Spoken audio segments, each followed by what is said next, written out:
ఒక మనిషిలోకి ఒక దయ్యం వెళ్ళడం అనేది అంత ఈజీ కాదు. అంటే ర్యాండమ్గా ప్రతి ఒక్కళ్ళు ఆళ్ళలోకి వెళ్ళిపోయింది, వీళ్ళలోకి వెళ్ళిపోయింది, వీళ్ళకి వెళ్ళిపోయింది, అలా అలా ఒక దయ్యం ఒక మనిషిలోకి వెళ్ళడం అనేది అంత ఈజీ కాదు.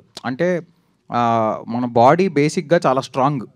ఒక ఒక అయోధ్య లాంటిది మన బాడీ అనేది, చాలా స్ట్రాంగ్, అన్కాంకరబుల్ అది. సో అంటిల్ అండ్ అన్లెస్ మనం వీక్ అయ్యి, మనం ఎమోషనల్లీ, మెంటల్లీ, స్పిరిచువల్లీ అన్ని రకాలుగా మనం వీక్ అయ్యి ఉన్న మూమెంట్లో మాత్రమే it can get into us. So అందుకే సినిమాలో మీకు ఎవరిలోకి పడితే వాళ్ళకి వెళ్ళిపోవడం అలా ఉండదు. మీకు చిన్న చిన్న ఇల్యూజన్ లాంటి కైండ్ ఆఫ్ ఇది ఉంటుందేమో తప్ప ఒక పర్సన్లోకి స్పెసిఫిక్గా వెళ్ళడం అనేది 2 చోట్ల జరుగుతుంది. ఆ 2 చోట్ల కూడా there is a reason and there is a meaning for it. So అది 100% ఆ మీనింగ్ తోటే చేసాము. అండ్ మీకు అబ్జర్వ్ చేస్తుంటే సినిమా స్టార్టింగ్లో కూడా చాలా చిన్న ఒక బీటిల్ తోటి స్టార్ట్ అయింది. సో బికాజ్ అది స్మాలెస్ట్ ఆఫ్ ద ఇది కాబట్టి, అంటే ఉన్న స్మాల్ ఇన్సెక్ట్స్ వాటిలో అది కూడా బీటిల్ కూడా ఒకటి కాబట్టి నేను అలా ఒక వీక్ దీని నుంచి స్టార్ట్ చేసి then slowly how it got into human అనేది తర్వాత చెప్పాం. అది సాయి గారు సార్, దెయ్యాలు ఉన్నాయని నమ్ముతారా పర్సనల్గా? అంటే దేవుడు చూడ దెయ్యం, చిన్నప్పటి నుంచి ఏంటంటే సార్, దేవుడు చూడ దెయ్యం ఉందని చెప్పి మనం నమ్మడం అలా చేస్తారు కదా సార్. సో నమ్ముతాను సార్. అంటే దేవుడిని ఎంతో నమ్ముతాను నేను. దేవుడు అంటే నాకు చాలా ఇష్టం సార్. అంటే నేను బాగా బెండేది ఒక్క చోటే. So yeah, I believe it. So మీరు కానీ సాహు గారు కానీ సక్సెస్ టూర్ అయినా ప్లాన్ చేస్తున్నారా? Sir, on the way.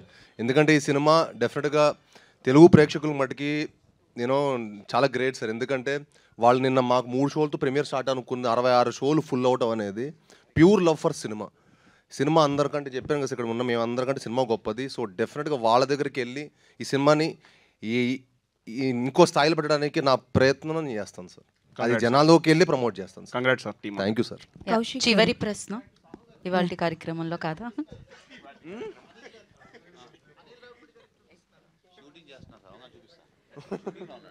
రేపు షూటింగ్కి వెళ్ళిపోతాం ల్యాప్టాప్లో సినిమా పెట్టుకొని.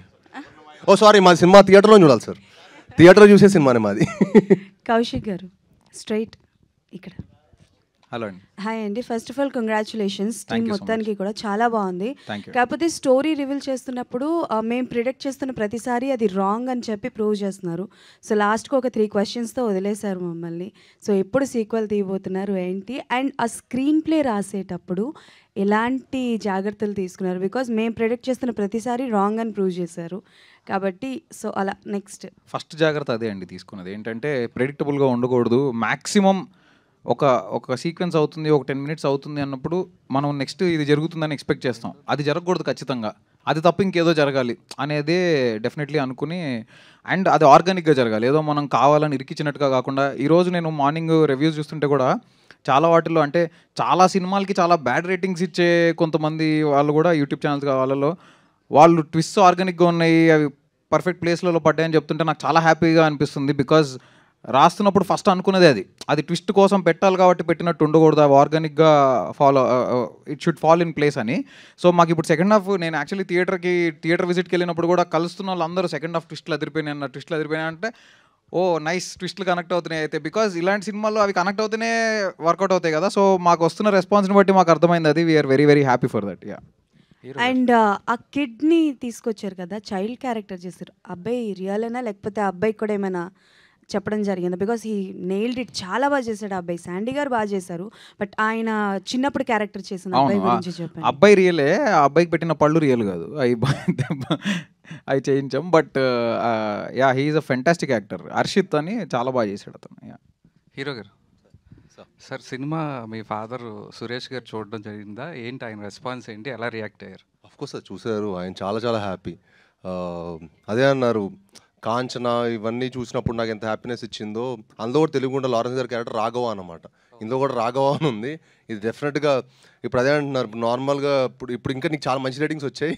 కాంచన చాలా వేరే స్థాయిలో వెళ్ళింది. అప్పుడు ఈ సినిమా ఫస్ట్ షో నుంచి మంచి సింగిల్ స్క్రీన్స్లో కానీ అన్ని చోట్ల డెఫినెట్గా ఆడియన్స్ చాలా బాగా ఎంజాయ్ చేస్తారు.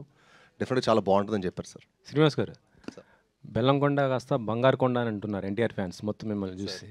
మీరు మనం చేసిన ఒక మంచి కార్యక్రమం చూసి మొత్తం సోషల్ మీడియాలో ఎన్టీఆర్ ఫ్యాన్స్ కూడా ఫుల్ సపోర్ట్ చేశారు. దానిపైన అంటే ఏం లేదు సార్, మనం ఇప్పటివరకు మనం ఇంత కృషి చేసేది, సినిమాలు చేసేది ఏంటంటే మన ఆడియన్స్ని మెప్పించడానికి, వాళ్ళకి ఇష్టపడేటండి. నేను యాక్చువల్లీ ఇప్పుడు ముందు సోషల్ మీడియాలో లేను సార్. ఫస్ట్ టైం మొన్న 10 days బ్యాక్ ఫస్ట్ టైం ట్విట్టర్లో ఇంత యాక్టివ్గా ఉంటాను చూస్తున్నారు కదా.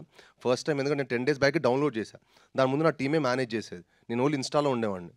సో 10 days బ్యాక్ నేను ట్విట్టర్లో స్టార్ట్ చేశాను. చూస్తుంటే అక్కడ సూసైడ్లు, కష్టాల్లో ఉన్నాం ఇలా అంటే కొంచెం బాధేస్తూ ఉంటుంది. అంటే ఏంటప్పుడు ఇంత చూస్తే ఇంత ఉంది ఏంటి అనిపిస్తుంది. బట్ అందరూ ఎవరు జెన్యూన్ కూడా తెలియట్లా. ఇప్పుడు నిజంగానే ఎవరు నిజంగా హెల్ప్ కోసం, ఎవరికి నిజంగానే హెల్ప్ అవసరం, ఊరికే ఫైనాన్షియల్ హెల్ప్ కావాలంటారు, అది కావాలి ఇది కావాలని చెప్పి కంటిన్యూస్ మెసేజ్లు కొడుతుంటే నేను అది చేసినప్పుడు నాకు చాలా మెసేజెస్ వస్తున్నాయి. బట్ ఏది జెన్యూన్ అర్థం కావట్లా. But if they somebody as an problem, మనం ఒక్కొక్క చేయడంలో తప్పలేదు అనిపించింది సార్. మన అందరం ఎప్పటికప్పుడు ఎవరొకరికి సాయం అవసరం వస్తుంది. అండ్ మనందరూ ఒక చేసి డెఫినెట్గా అది హెల్ప్ అవుతుంది అందరికీ.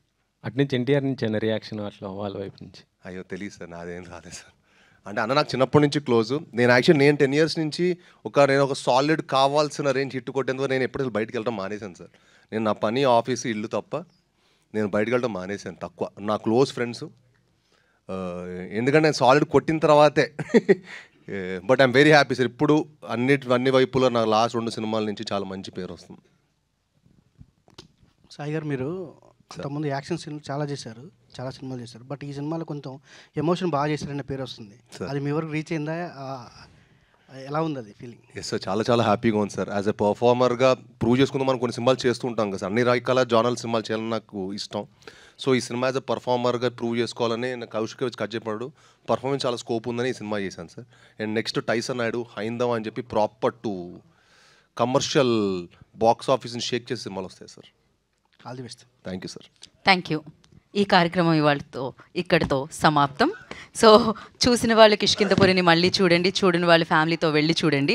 సో సక్సెస్ బాటలో పయనిస్తుంది కిష్కింధపురి. అండ్ ఇలాంటి సినిమాని ఇచ్చినందుకు మరొకసారి టీం అందరికీ కృతజ్ఞతలు and congratulations. Thank you so much. Today's event by UV media and this is Geetha Bhagat signing off. Thank you. కింద క్రాకర్స్